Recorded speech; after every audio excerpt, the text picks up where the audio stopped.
I guess I really don't know what Christmas is all about. Isn't there anyone who knows what Christmas is all about?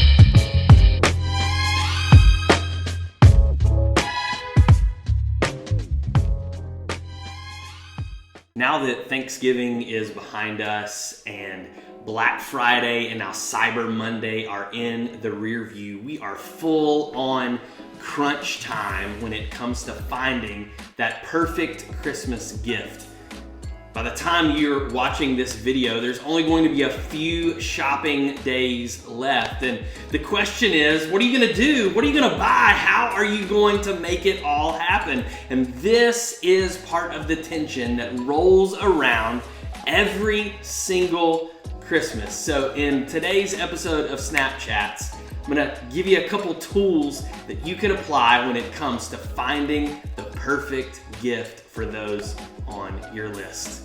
My name is Blake Snapp, and I am the lead pastor at Christ Walk Church in Fernandina Beach, Florida. And I'm so thankful that you've chosen to join me for this episode of Snappchats. Now, today we are talking about Christmas, and we are in the full-on throes of the season.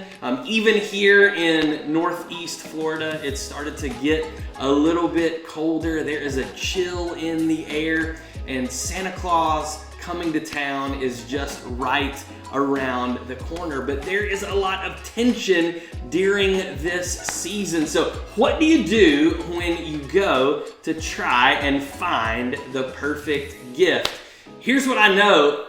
I've been in a situation where I've gotten what I thought were the perfect gifts for people, only they didn't turn out to be perfect in January when I got the credit card bill in the mail. So what are some things that we can do to overcome that and to avoid that tension and then the letdown post-Christmas of having all of this stuff that we're not even really sure if we like it or not, or if the people that we gave it to, did we possibly just give them an errand, like something that they're just gonna take back to the store? And then we're stuck with paying off the debt that comes along with it. So here's a couple tips when it comes to finding the perfect gift that I believe, if you'll put these into practice, this can be the best Christmas ever. Number one, the tip that I have for you is this: determine your budget. Determine your budget ahead of time. Make a note. This is how much I'm going to spend on Christmas. This and no more. Make a list. Check it twice. Find out who's naughty or nice. No, not that, but make a list of all the people that you would like to get gifts for. Then determine how much you're willing to spend total, and then break that down per person, and then stick to it. Luke chapter 14:28 asks a very important question. This is, who in the world would begin the construction of a building without first sitting down to determine the cost to see if they will be able to finish it or not? And a lot of us, we get into trouble around this time of the year because we jump into buying gifts for everybody and swiping that plastic and wrapping up things that we can't afford to give to people. And it just creates a bunch of tension on the back end because we then start a brand new year saddled with all kinds of debt and behind the eight ball when it comes to our finances. So we need to take a serious look at what we want to accomplish. Go ahead and determine the budget, figure out who you're gonna buy gifts for, and then that will help you to set the tone for how you want to live and how you wanna operate this Christmas. The second tip goes along with that. And it's this: first of all, determine your budget. Second of all, pay cash for everything. You want to make this Christmas feel a lot lighter, you want to feel a lot better going into 2021 after this Christmas. Pay cash for everything. Then when you walk out of the store, you know that it's yours. It's free and clear. There's not a bill coming in the mail later. Proverbs 22:7 says that the borrower is the slave to the lender. And I've got news for you. Jesus Christ, the thing that we celebrate at Christmas, his coming into the world, he came so that we could be free. So why in the world would we choose to celebrate that by going into slavery? That's not what he intended to happen. Yet we succumb to it every single year, and we feel that pressure. You need to know that is a lie from the devil. There is not pressure for you to do that. So I want to encourage you, go ahead and set your budget and then pay cash for everything. Here's the third tip. The third tip is this: experiences and memories last way longer than gifts ever will. Experiences and memories last way longer than gifts ever will. Toys, let's face it, they break, they get outgrown, they get passed by. Clothes go out of style, or maybe because of all the Christmas goodies that we eat, we get too fat and we can't wear them anymore. But memories, experiences, all of those things, that's stuff that we can carry with us in our hearts. It's never going to go away.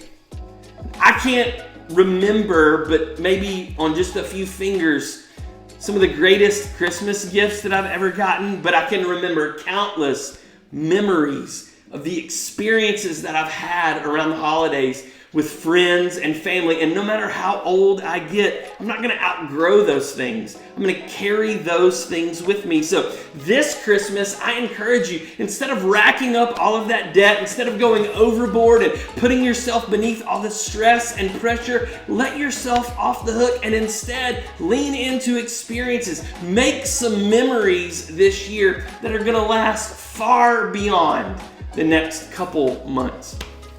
Maybe you want to get in the kitchen and create a bunch of baked goods with your kids. You want to find some recipes and do some cookies and some cakes and some other stuff. Maybe you want to do that and do that along with your family or your friends. Get your kids involved. Maybe you want to get your family in the car and just take a drive all around your community and judge the Christmas lights and go and see them and play Christmas music in the car while you do it, and sing along with some of those well-known classic songs.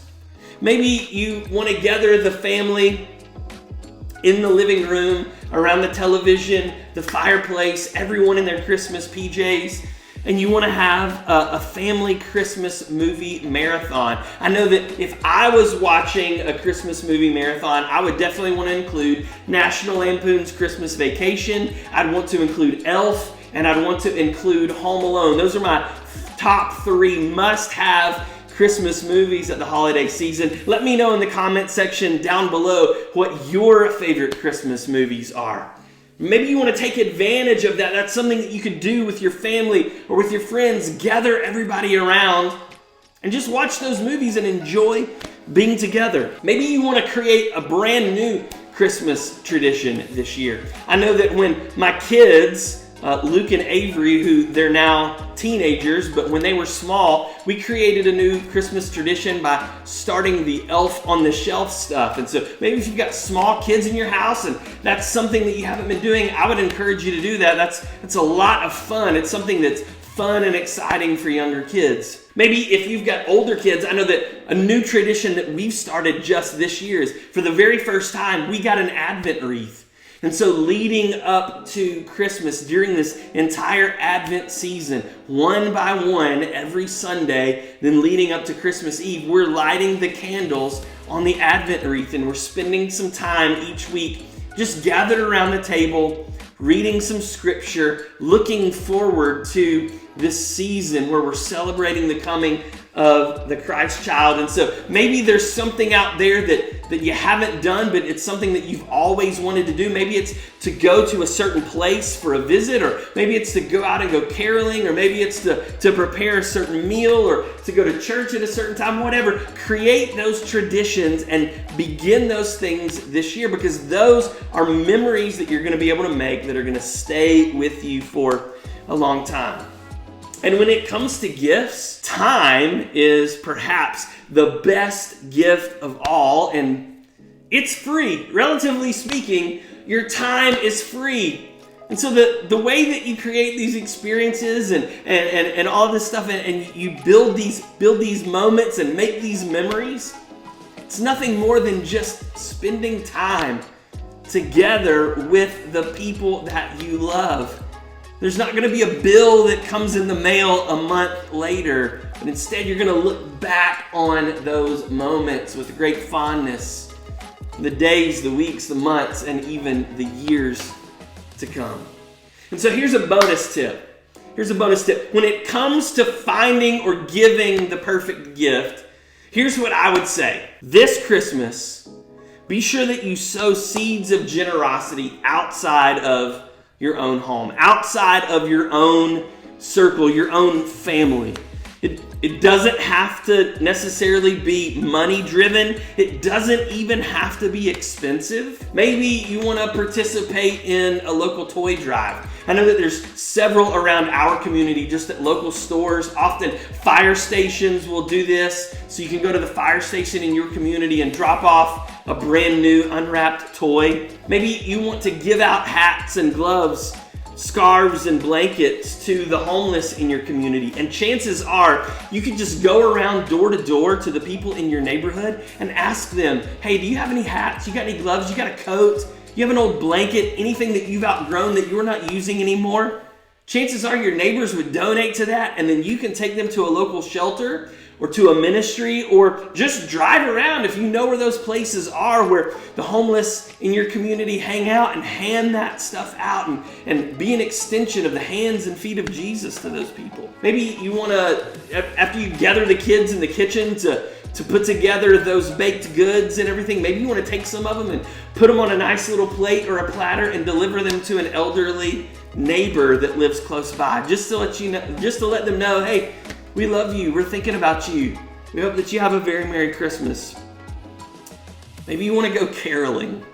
I know that's a little bit old school, but why don't we do that anymore? Maybe we just need to get a group of friends together and go around in our neighborhood and go caroling. Or maybe you're thinking right now, you don't want me to go caroling. I can't sing. Well, I've come up with a great revolutionary idea that I'd like to see some people put into practice this Christmas. If you can't sing, instead of going caroling, go Spotifying. Yeah, that's right. Take your phone, get a portable Bluetooth speaker, and just go around door to door in your neighborhood, knock on the door, and then blare a Christmas song as loud as you possibly can. I'd love to see some video of that. You can tag us online at The Christ Walk on Instagram or Facebook. I'd love to see some videos of people putting this new thing into practice, going Spotifying out in their community. At the end of the day, it doesn't matter what you do, but just do something that benefits someone other than yourself, because believe you me, not only is that the best gift that you can give, it's also the best gift that you can receive. It's not just going to be you giving something to someone else, but when you do that and you put someone else first, man, you're going to be receiving a whole lot. It's how we were made. It's how we were designed. This is what Paul said in the book of Acts chapter 20, verse 35. He said, you should remember the words of the Lord Jesus. It is more blessed to give than receive. So this Christmas, my challenge to you as we turn our attention to the end of 2020 and we close it out, we've got an opportunity to decide how we're going to finish this thing. So I encourage you to be a person of generosity, but do it in such a way that you're not going in debt to make it happen. Do it in such a way that is responsible, that honors God, and remember, it doesn't have to be expensive. Maybe the best thing you can give away this holiday season is just your time. Being with family and friends, neighbors, loved ones, and just letting them know that you care about them. I believe if we would all do that, we would make a significant impact for God and for His kingdom this Christmas season. And we're going to start 2021 in a much better place than we will if we're awaiting that dreaded credit card statement to come in the mail. So there's my tips for you this holiday season. Let me know if you agree or disagree in the comment section down below. Maybe there's something that you would like to add. I hope you all have an incredible Christmas and a happy New Year. And let's not forget that Jesus is the reason for this season. So thanks for tuning in and being a part of season 1 of Snappchats. We'll be back after the first of the year to kick off season 2. But in the meantime, while you're here, go ahead and smash that thumbs up, hit that subscribe, click the bell so that you won't miss out on any of the future content that comes from the Christ Walk channel. Until next time, be looking for you for another episode of Snappchats. Love you guys. Merry Christmas.